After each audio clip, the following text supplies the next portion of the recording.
Já, við erum með í maraþonútsendingu núna, við erum að vekja svolítið athygli á samstöðinni, reyna að gera eitthvað svona óvanalegt, ég vonum að vekja athygli á því að okkur vantar eiginlega fleiri áskrifendur til þess að geta haldið áfram að byggja upp samstöðina og ég sé að Sveinbjörg var að skrá sig sem áskrifenda hérna og svo hérna hafði hún Kolbrún sendt hérna á mig skeyti á Messenger sem þið getur líka gert og hún segir hérna var að segja upp Storytel og Audible og í staðinn að tvöföldu áskrift samstöðunar gera að vera betur sér hún, ég veit ekki hvað það getur gert betur en þetta ein leiðin sem að þið getur gert til þess að hjálpa okkur að byggja upp samstöðuna að þið sem eru þegar orðnir áskrifendur getið gefið í eins og sagtir Herðu, en hingað komin veitingamaður Jakob á Jómfrúnni, ertu kallað það? Þú ert Jakobsson? Ég Jakobsson. Pabbiðin líka Jakobsson? Jú. Hvað endar þetta? Ég held þessi ég Jakob fjórði. Jakob fjórði? Svo ég hef ekki orðið þess aðnjótandi að eignast drengi, heldur á ég 2 stúlkur. Já. Þannig að þetta deyr út með mér. Jakobína? Nei, það er ekki svo gott. Ekki svo gott, mér finnst það ekki hljóma eins vel. Nei. Þannig að þetta var ekki ruglast í ættinni þegar það er sagt Jakob. Ég var einu svona tengdist fjölskyldu það sem að annar komaður hét Hákon. Það var sagt Hákon og lít allir við. Já, það var pínu þannig sko. Við pabbi vorum náttúrulega bara 2 sko. Þetta afi deyr 5 ára eitthvað, þannig vorum aldrei ómargir á sama tíma sko. En hérna, það er stundum við pabbi lítum oft báðir við ef á okkur er kallað. Herðu, ég hitti þig daginn og þá sagði, hvað á ég ekki að koma í viðtal eða eitthvað svona, sagði þú. Ég er búin að bíða eftir að vera búið svo lengi sko. Og ég sagði, herðu, ég var einmitt að hugsa það að reyna að tala svolítið mat og fór eitthvað að bladra það því ég hef svolítið áhuga á því að hvernig er hægt að tala mat. Ég hef lesið skrifið þín. Þá sagði þú, nei, ég hef engar á að tala mat, ég ætla bara að tala business. Þetta fléttast saman, er það ekki? Jú, allavega þér, þú einhver Jómfrúna og núna matkrána, ekki? Jú, passar, í Hveragerði. Já. Og meira? Svo erum við náttúrulega með, í gegnum Sérleif erum við með Jómfrún út á flugvelli líka. Já. Svo voruð þið eitthvað tímann á Hlemmi, ekki það? Já, við tókum þátt í fyrstu matvöllinni sem opnaði. Svo eru það margar, kannski aðeins fyrir minn smekk, þannig að við heldur vorum þar inn í 2,5 ára eitthvað svolítið. En þú ert í rekstri og þú, hvað viltu ræða að það sé ekki nógu vel búið að ykkur businessmannunum? Ég ofgur ofta að kalla mig kannski businessmann, ég nú veit ekki maður fyrst og fremst, en ég hef alveg fylgst með þáttunum ykkar og ég horfi mjög oft á það þegar mér finnst einhverjir spennandi viðmælendur og þið hefur kannski alveg verið að gera bara mjög vel að mínu viti í því að bara tala svona hlutina eins og þeir eru og varpa fram mismunandi sín fólks á viðfangsefnin. Það kom til mig þennan daginn að ég man ekki hvað langt síðan bakarinn í Bernhardsbakari Sigurður, sem einu sinni bakaði brauðið fyrir ykkur. Passar, við þekkjumst mjög vel. Og hann var svolítið að tala það verið svolítið þrengt að honum. Hann er bara einn að baka í bakarínu. Já. Þannig að það er svona minna fyrirtæki heldur en þú ert með. Já, hann vilja keyra þetta sem svona one man show. En ég hef kannski leyft ekkert vel að móti vexti sem slíkum og það eru alltaf þannig að þegar kostnaður eykst þá voru náttúrulega tekjurnar að vera standi undir kostnaði þannig að það voru eitthvað að gera. Og hann var að kvarta yfir því að borgaryfirvöld voru ekki góð við hann með að setja strætóstoppistöð fyrir framann. Já. Þetta er ekki beint strætóstoppistöð, þetta er svona endastöð þessum eiginlega kallarnir hlaupa inn og pissa og svona, þetta er ekki svona eins og hlemmur eða eitthvað sem gæti verið svona líf og fjör í kring. Akkurat. En hann var að benda á í svona ýmislegt því tengt. Já, hann er fyrst og fremst bara mjög duglegur maður og gerir frábærlega góða vörur. En við erum með nánast strætóstoppistöð fyrir utan Jómfrúna, það er bus stop number 3 eins og það heitir, sem er svona pick up og drop off á ferðamönnum. Það hefur ekki sérstök áhrif á okkur nema þá kannski bara jákvæði ef eitthvað er Við svona staðurinn sem okkar er náttúrulega við erum ansi rótgróin í huga þeirra sem að búa í Reykjavík eða skilur landsmanna en hjá ferðamönnum erum við kannski meira að sækja viðskiptin út á það bara hvar við erum staðsett í bænum. Fólk kemur til okkar út af bara location Það eru veitingastæðir niður í bæ sem eru stór hluti kúnnanna eru túristar. Það á ekki við ykkur. Það eru staðir sem bara einvörðungu ferðamenn eru gestir. Þeir eru bara með mjög stóran íslenskan Já, við erum með líklega svona í kringum 70% af viðskiptunum okkar eru Íslendingar, 30% eru ferðamenn.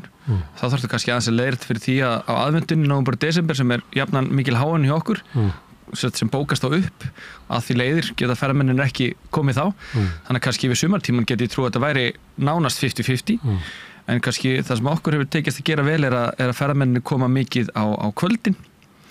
Og þá þegar þeir koma úr dagsferðunum eru komin aftur í bæinn, þá koma það til okkar á meðan Íslendingurinn á okkur meira að í hádeginu og þetta Íslendingar þekki okkur sem slíka voru alltaf fyrstu 19 árin eða 18 árin vorum við bara ekta danskur frokoststaður sem var bara opinn frá 11 til 5-6 og þetta svona kunnahópurinn meiri kallar. Ég bjó einu sem til kenningu sem var að þú ætlar að búa til veitingastað stólað á kallana því að þeir eru alltaf á svona stöðunum, það eins og hjá ykkur þeir eru ábyggilega með kunna sem að voru þarna frá upphafi þeir eru bara að fara í múlakaffi ábyggilega menn sem eru bara að borða þarna í 30 ár Já, ég veist það sé alveg hárið sko. En konunnar, þær geta komið að kemur eitthvað svo staður í tísku svo allt eru bara faraður eitthvað krydlegin hjörtu og svo faraður eitthvað annað og er þetta gáfuleg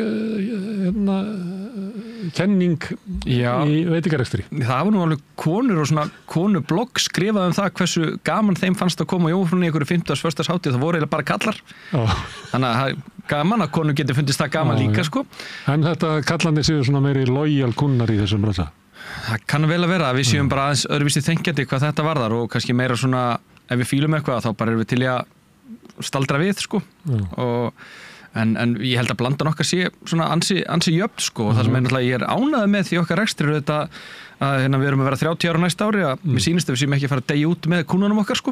Heldur að það sé alltaf einhver endurnýjun að það eru komið nýjir hópar og yngri og mjög skemmtilegt eitt sem við lendum í núna ekkert fyrir löngu síðan að það voru bara svona 20 vinkonur bara svona 22 til 25 ára ímyndaði mér sko sem að bara koma á jómfrúna og svo kom hérna all SMS-in og skilabóðun og Facebook-messagin daginn eftir bara gleymdist nokkuð veski eða Gucci varalitur eða eitthvað svona, þetta var bara svona skvísur sko. Og það er þetta bara frábært ef að jómfrúin er að detta inn hjá þessum kúnahópum líka.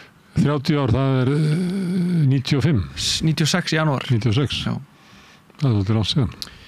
Já, ég meina, það er ekki margir staðir eftir í miðborginni allavega, maður fókusar rosa mikið á miðborgina í þessum bransa, ég meina, það eru við og Hortið, ekki lengur Ítalía.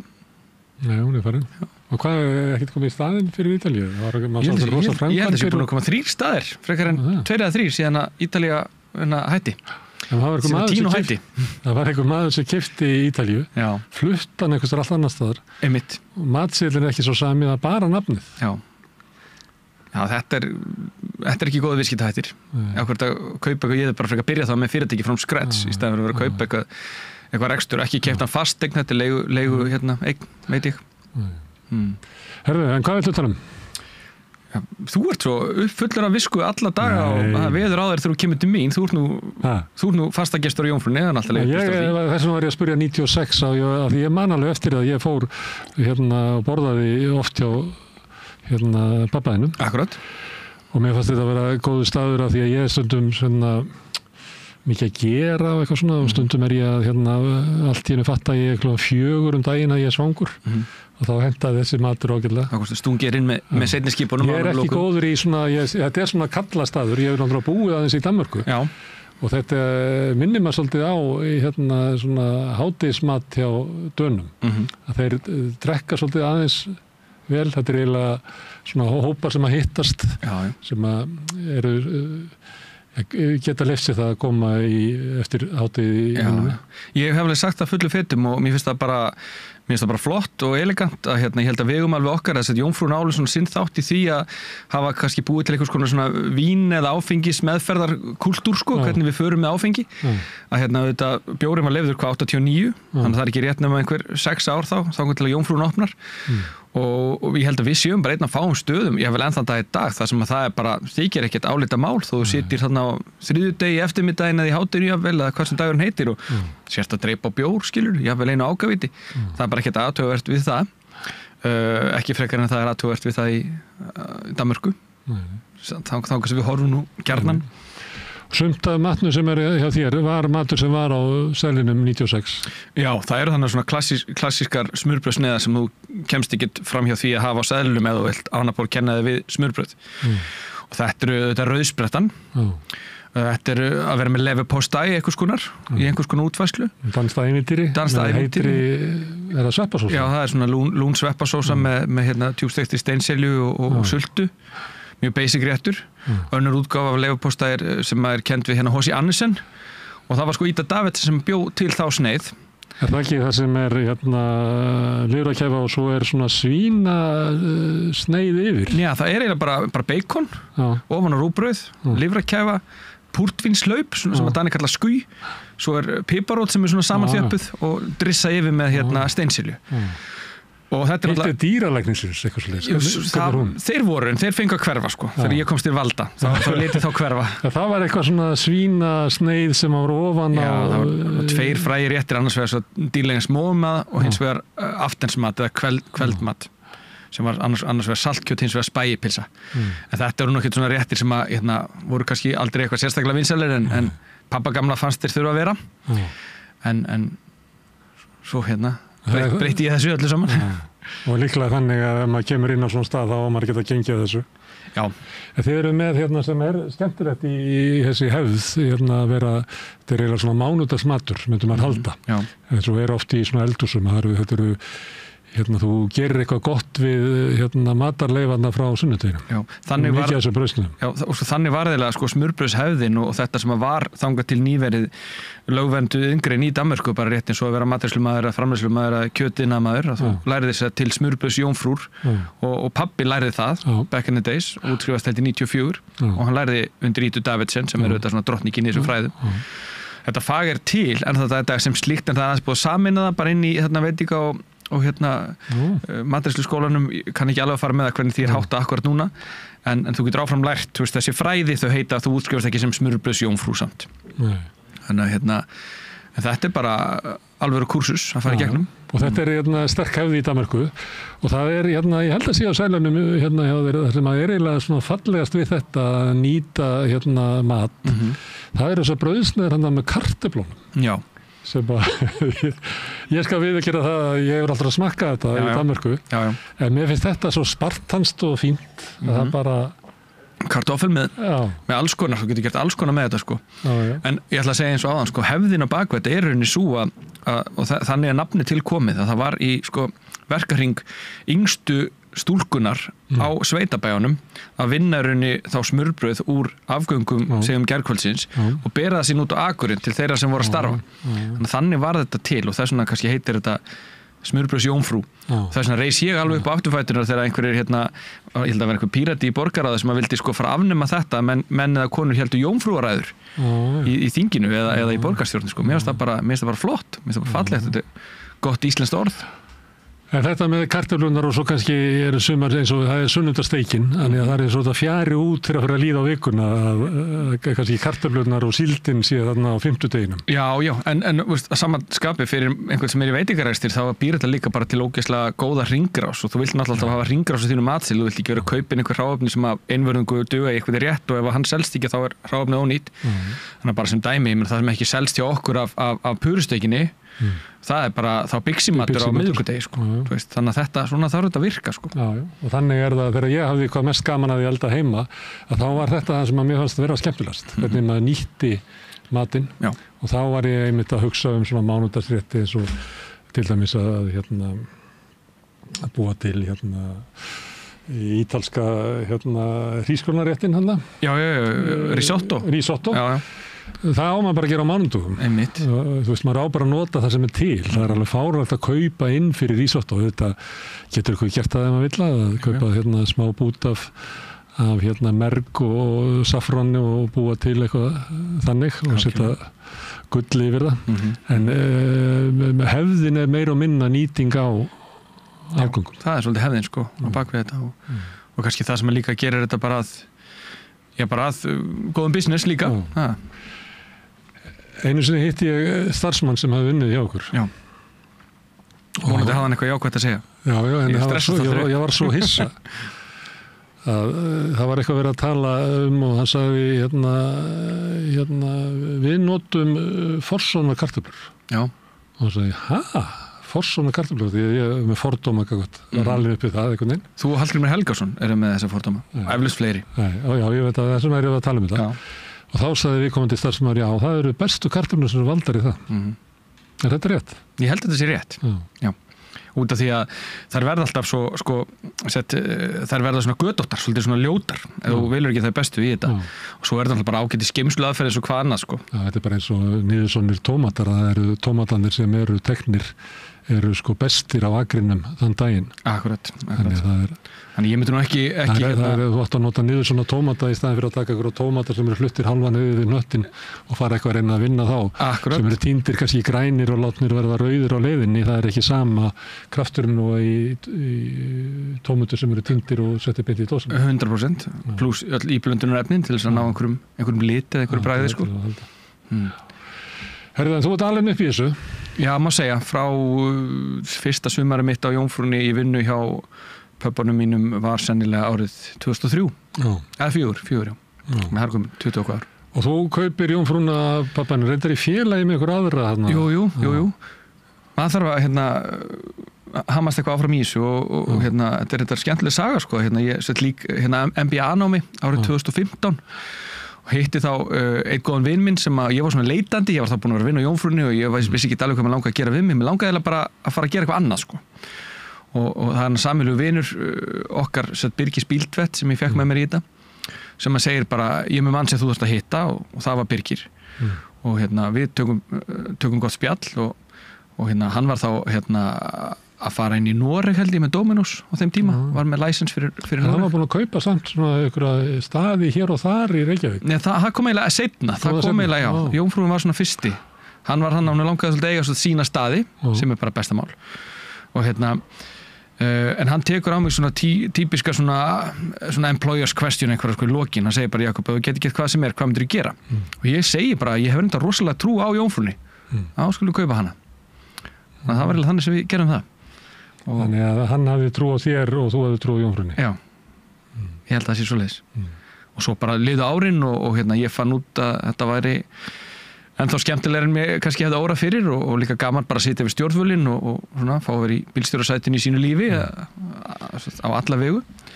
Þannig að svo eyði ég að nota, ég má segja, ansi mörg ár, þannig að 6-8 ár eftir við kaupum þetta saman til þess að bara kaupa hann út, má segja. Það er svona stutt að sagja. En svo kaupir aftur stað pappans? Já, það var núna Þeir eru pappa? Ég segi stundum pappana minna, þannig að Jakob og Guðmundur eru ég er svo heppinn, ég á 3 pappa. 3, hver er þriði? Eiginmaður mömmu minnar. Já. Og uppeldisfaðir, má segja. Já. Og það er matkráin? Já, matkráin í Hveragerði. Pappi var náttúrulega bara held í 57-58 þegar hann seglur Jómfrúnna. Konslaði, hann vildi ekki fara, hann vildi halda áfram. Já, hann tók nú samt hann 3 ár rúm í frí, 2019 fer hann að stað með matkrána. Og sem var bara mjög töff hugmynd. Og gekk vel alveg þannig fyrsta árið. Svo komið þetta bara COVID. Helvítis heimsfaraldurinn. Setti svona alltaf aðeins á skjön, eins og hjá fleirum. Og já, svo kem ég nýta fyrir rúm ári síðan með þeim svona sem hlutafi og kaupi þetta endalega núna í, hvað var það, mars, eitthvað slags. Svo... Þú ert alltaf að klára það sem babbiðin byrjar á? Já, það má segja það. Þetta við þróast henni. En við erum satt með samning, það verður ekkert þriðja venture, þetta er bara fínt svona. Þannig að nú er hann komið inn á eftirlaun? Já, pappi hann er nálgast eftirlaunaldurinn. Ég fór þarna til hans, matkráni. Og maður sá að hann var þetta var svona svolítið annar stíll á brauðinu, þetta var ekki kópering af Jómfrúnni. Nei, færði myndi mér svolítið að því ég borðaði hjá henni Ídu, kom mér á óvart þegar maður borðaði henni í Danmörku að þetta var svolítið svona gróft, þetta var svolítið svona brauði svona aðeins þykkara heldur maður hélt og svona meiri svona ráleiki, svolítið svona, ég segi ekki punk, en svona... Smá punk. Já, það er auðvitað í þessu eins og bara í öllu að þú getur tekið hvaða kúsín sem og svona setta í einhver hólf, einhver svona segment og og það eru bara mjög margir flottir danskir kokkar sem hafa tekið kannski smurbrauð og flettaði saman við þennan nýnordisk skóla og aðrir tekið eitthvað svona meiri fusion inn í franska eldhúsið og annað skilur segi ég sem ekki matrislu menntaða maður en auðvitað fylgist maður með þessu að pabbi svona breytti aðeins svona uppsetninguna, kannski ég vildi ekki vera að gera alveg eins og hann hafði gert á Jómfrúnni á sínum tíma, en svo kannski líka það sem við gerðum og það sem ég hef síðan gert kannski ennþá meira af eftir ég... Þetta er ekki bara smurbrauð? Nei, þú veist, þarna þú komin alltaf bara í Hveragerði sem þetta á landsbyggðinni, ekki í höfuðborginni þar sem hlutfallslega miklu meira ferðamönnum og Hveragerði mikill ferðamannastaður. Svo þetta líka áningastaður fyrir alla þá sem eiga sumarbústaði og það mjög áhugavert að maður leggur saman Selfoss og Hveragerði og Stokkseyri og Eyrarbakka og þetta allt saman og bætir síðan við öllum bústöðunum sem þannig í nágrenninu bara okkur 20 km radíus, þá ertu með bæjarfélag sem myndi vera bara númer 3 á Íslandi eftir Kópavogi. Þetta er svo ótrúlega mikill fjöldi og það er mjög vinsælt hjá fólki sem á leiðinni bústaðina að stoppa hjá okkur á leiðinni. En þegar þú ert bara einn af, ég veit ekki hvað margir staðir, kannski 10, 12, þá þarftu að hafa breiðar úrval, heldur en ef þú ert einn af 300 í miðbænum. Já, algjörlega, og það sem er kannski frábært við Reykjavík, sérstaklega eftir að túrismin kom til, og þá getur þú leyftir að fara hansi langt á einhverju sérhæfingu. Þá var það orðið söluvarðin að þú sérhæfður í einhverju ákveðnu. En auðvitað eftir því sem að lengra dregur inn út á landið, skilur, þá þarftu kannski meira að vera með. Mér leiðist að segja eitthvað fyrir alla, en það er samt munur á því að vera með eitthvað fyrir alla eða að vera með allt fyrir alla. Þetta lærði ég hjá Magnúsi Geir Þórðarsyni, þjóðleikhússtjóra. Hann sagði að Jakob, það er mikill munur á þessu. Að vera allt fyrir alla eða eitthvað fyrir alla. Já. Þú vilt vera með eitthvað fyrir alla? Já, í Hveragerði. Finnst mér það vera gott módel. En þú nefndir matvöll og þið byrjuðu ekki á Hlemmi. Jú, við vorum fyrstir. Það er eða Hlemmur er rosalega lítil matvöll með það sem er komið seinna eða ekki? Jú, hún er eiginlega bara, þú veist, það vantar sæti skilur fyrir gesti og ég held að Hlemmur bíður svolítið eftir því að þessum deiliskipulagsmálum ljúki, það er verið að endurnýja Hlemm-torgið allt. Og þá stækka húsið það? Ég veit ekki alveg, það er náttúrulega höfundavarið og eitthvað svona í flókið. En fanta ljótt og það er. Já, en það er samt einhver arkitekt sem gerir það. Það var miklu flottari, þú ert á ungu til að muna eftir því, það var bílastöð og verkstæði þarna, svona bogadregin steipubyggingar, mjög flottar. Ég meina húsi sem er á móti Hlemmi, það sem er nú þarna einhver ferðarþjónusta á jarðhæðinu og Two Guys og eitthvað, hefur hort á þetta hús, þetta er stórkostlega fallegt hús. Þess vegna myndi maður vilja taka Hlemm-húsið til þess að leyfa þess að njóta sín. Því að þetta er húsna sem vill vera frontur á einhverju góðu torgi. Sammála því, algjörlega. Svona mat, svona food court eins og þetta er. Þetta er náttúrulega ekki matallir. Matallir myndi maður segja að væri verið að selja mat og það sem hún gæti bæði keypt inn og borðað og eitthvað svona sem að ég myndi vilja fá í Reykjavík. Ég myndi gjarnan vilja fá það líka, en ég held að komi aldrei. Heldur að komi aldrei? Nei. Ég held bara að business modelið sé ekki til staðar fyrir þetta. Það þyrfti að vera reikið bara af einhverju sjálfseignarstofnun eða einhverju sem hefði þyrfti ekki að standa skila að vera réttum yfir núli í rekstri sínum. Það er náttúrulega hluti af því sem að til svona er eitthvað sem er ekki hægt að sjá fyrir sér, eins og til dæmis að það er engin bóndi sem að kemur og stendur þarna síðan allan laugardaginn og selur annað tómat eða gulrætur. Þetta er svo ódýr vara að þú verður aldrei launin til þess að gera þetta. Nei, og hugmyndur grænmetismarkað og svona, þetta sé bara glórulaust. Já, og hinn endinn er kannski alltaf dýrvara með nautalundir eða þorskknakka eða rækjur eða humar eða eitthvað að þá kannski runni er framleiðin það lítill þegar þú er búin að kaupa þetta frá framleiðanda og þú getur lagt það lítið á þetta og tala ekki um þú reiknar inn í rýrtunina að þá er þetta heldur ekki eitthvað sem að En ég var það er hús þarna á Hafnarbakkanum sem ég held að Brimegi núna sem að Jón Ásbjörnsson var með þarna. Ég sendi erindi til borgarinnar og leggja til að það erindi matamarkaður. Og ég sá fyrir mér það er fiskali og það er slátrari og það er eitthvað svona og það er bændamarkaður á laugadugum ef það er möguleiki. En það sem að vantar er það að því að við búum færri á hverju heimili og það að einhver eldi fyrir okkur á svona gamlan máta að það sé ekki eldað einhvers staðar á Selfossi og keyrt og geymt í einhverjum rekkum í 2 vikur. Það var eitthvað slíkt sem að geti verið og til dæmis fólk geti sótt sunnudagssteikina en það geti líka sótt skyr sem væri búið til á staðnum eða ost sem búið til á staðnum, reik sem búið til, heitreiktur eitthvað. Ég held að íslenski neytendur séu alveg til í þetta, maður sér aðsóknina að matamarkaðnum þegar hann haldinn í Hörpu ár hvert, það er bara rosalega aðsókn. Maður sér svona skemmtileg verkefni eins og Krónan hefur farið í með mjólk beint frá bíli, það gengur.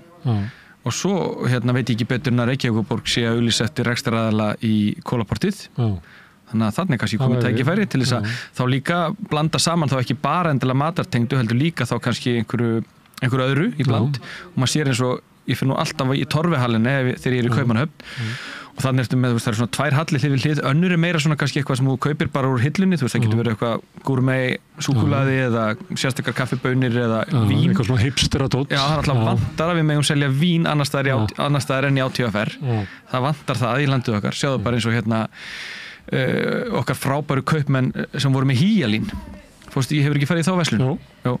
Frábær verslun. Þeir lokuðu og svo voru ung hjón sem að keyptu. Já, en heldur þeir hefðu þurft að loka, þeir hefðu mátt flytja inn einhver gourmet burgundívín frá einhverjum sem bara þeir hafa sérstök tengsl við. Nú er ég allt í raun svolítið nervus að því að mér var sagt að þeir fluttu aftur út til Frakklands að því að foreldrar annars þeirra voru orðnir veik. Þannig að þau gátu ekki verið í þessari útlegð. Nei. En ég veit svo sem að þessi rekstur var náttúrulega ekki, hann var reikinn á hugsjón fyrst og fremst og maður vil bara fá fleiri stoðir undir slíkt þetta er það sem gerir borgin okkar geggjað skilur. Ég var alltaf að vonast til þess að þeir bara flytja inn meira af svona þurrkuðu kjöti og svo var ég að hvetja á til þess að flytja inn í og hefur verið með sardínur flytjaði sardínur sem var í smjöri sem maður færi á britanska og þeir voru eitthvað annar staðar frá Frakklandi og fannst þetta ekkert sérlega góðu mat. Það er náttúrulega þannig í Frakklandi að ég veit ekki hvað það voru kannski frá Lyon að þá finnst þið bara maturinn á britanska ekkert spennandi. En þau sem eru með þetta núna þau fluttu inn fyrir mig sardínur í smjöri og ég baði líka að flytja hvort þau getið aðtuga hvort það væri hvað heitir aftur sem er svona þurrkuð þorskrogg sem eru svona oft í gyðingabúðum úti sem að maður raspar ofan á pasta. Já, bara eins og parmesan eða eitthvað. Já, ótrúlega gott og minnst að því að það er svo mikið hrognum að við getum nú nýtt hrognin okkur betur, við getum líka heitreiktaug og búið til taramsalata eins og grikkirnir og fleira. Þannig að líka út úr svona getur komið eitthvað svona þróun á okkur vörum. Algjörlega, hvort sem er til lækninga eða manneldis. Já. En ég held að það væri svona markað sem að væri með eldús sem að væri eldað með gamla laginu, kannski fyrir miklu fleiri, sem að við kannski erum við svo litla fjölskyldu núna að við erum ekki að vera að gera þetta heima. Nei. Þú veit ekki að vera að búið til skýr heima þér. Seint myndi ég gera það. Já. En hins vegar skýrið sem að með aldrei virðingu fyrir MS og svona, þetta er ekki alveg í lagi skýrið sem er selt. Nei. Þannig ef það væri búið til á matamarkaðnum skýri í morgun, það er, veitu það. Einmitt. En við erum með einhverja samkeppni þar, við erum með Örn í Bólungavík. Já. Það er nú þyngra en tárum taki finnst mér sem ég er nefnilega alveg upp vestur í Önundarfirði á kúabíli, mjólkubóndi. Og núna er það þannig að það er held ég eftir 1 eða 2 bíli sem er í mjólkuframleiðslu á Vestfjörðum. Og þegar foreldrar mínir, eða mamma mín og fóstri fóru í þetta árið 2003 að þá fóru þau í það að byggja svona róbótafjós, fara úr þessu gömlu aðferðinni við að framleiða mjólk og fóru bara í róbótafjós og 60 kúa fjós og svo framvegis. Og það voru 2 önnur fjós á norðanverðu Vestfjörðum sem fóru í það sama á sama árinu. Það var svona samhent átak. Það er bara eitt eftir. 2 eru farin. Þar með talið okkar þetta er svo fallið svo eftir þarna voru við að leggja inn bara í gamla mjólkursamla Ísfirðinga sem var tekið yfir af MS og seinna kemur síðan Arna sem er að gera frábæra hluti í Bólungavík og ef Hvaðan fá þau mjólkina? Henn er held ég keyrt frá Reykjavík eða úr Búðardal annarkvort. En hversu geggjað hefði verið ef á tímabili þá dugði þessi rekstrareining hentaði fullkomlega fyrir þessi 3 stóru bíli sem að voru að leggja þann inn en nú það afturför fyrst mér að Ég maður eftir eitthvað svona landbúnaðarstefnu sem var sagt að sko Vestfirðir að vera gott fyrir sauðfjárrækt, ætti bara að afleggja kúabúðar. Já. Það alls konar svona hugmyndir sem eru keyrðar í gegn. Já. Þegar við vorum að tala matamarkað og þetta foodcourt sem er eins og hlemmur og svo eru komið út allt. Það eitt sem að ég held ég að vera stattur út í Portugal og það var svona staður. Innst inn á markaði og markaði í kring og svo var ég bara satt svona og voru að horfa á fólk að borða þarna það var sunnudagur og þá komu svona stóra fjölskyldur og þá allt í einu fattaði ég hvað þetta snýst sko. Það er þannig að segjum að það fer fjölskyldur út að borða í hádeginu krakkarnir vilja pítsu og kallinn vill blóðpilsuna sína sem engin annar vill borða í fjölskyldunni þá sá maður að þetta er svolítið fyrirkomulega á því að borða saman þegar að við erum öll orðnir svo miklir einstaklingar að við erum hætt að geta borða bara það sem er í matinn. Akkurat. Er það ekki? Jú, ég held að það sé alveg hárrétt hjá þér. Bara mjög rétt mat á því hvernig svona tilhör þessa fyrirbæris. Og akkur þetta var svona vinsælt bara það fittar algjörlega inn í einstaklingshyggjutímana sem við lifum. Algjörlega. En ég veit ekki matallir er samt ekkert eitthvað fyrirbæri sem ég persónulega er að elska út af lífinu sko? Nei, ég ekki heldur. Ég segi stundum við dóttur mína hvort að ég er að reyna að fá hana með mér á Jómfrúna. Já. Hún segir þessi svona kallamötur. Ég næ henni á endanum sko. Já. Þið komið saman eitthvað. Herðu, það eru komnir fram í fólk frá RÚV. Nú? Já, varst þú ekki á RÚV í Viðtali? Út af jazzfestival? Jú, ég var í fjögurfréttunum. Já.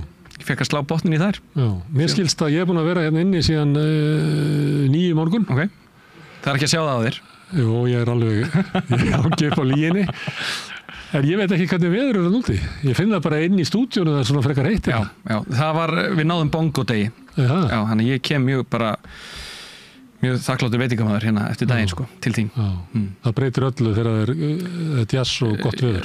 Sólin og veðrið er klárlega söluráði þegar þú ert að reyka veitingastæði í miðborg á sumrin. Það skiptir máli. Mæ var frábær, en það var veðrið gott. Já, og þeir eru með þetta port sem er skjól fyrir norðanátt. Jú, ég kalla nú ekki port sko, þetta er Jómfrúartorgið. Já, ok, þetta snýr svona eins og Austurvöllur. Já, gerir það. Þetta er alveg, við fáum mikla veðursælt þarna þegar veðrið er gott, þá er bongo. Og erum alltaf með jazz, eins og þú segir, alla laugardagi í júní, júlí, ágúst og þetta er 30. sumarið sem við erum að gera það. Veistu hverjir það voru sem að uppgötuðu þessa veðursæld sérst undir vegg sem er skjól fyrir norðanáttinni? Hverjir það voru hérlendis? Nei. Það var þegar áður en að Seðlabankinn var byggður þá var ekki norska íshúsið, nei það var ekki íshúsið, eitthvað norska fisk eitthvað. þá var svona bárujárnsskirðing upp eftir Arnarhóli, svona nálagt þar sem að svona, kannski svona 7 metrum áður en að Seðlabanki byrjar. Okay. Og þar lágu rónarnir undir. Já.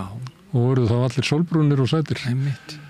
Það var þetta var svona fyrsta svona veðurseldar reiturinn sem ég man eftir. Við getum lært af þeim. Við lærðum af þeim og erum á Austurvelli og í portinu á þér. Akkurat. Herðu Jakob, gaman að fá þig. Sömuleiðis, takk fyrir það. Takk fyrir það. Bye.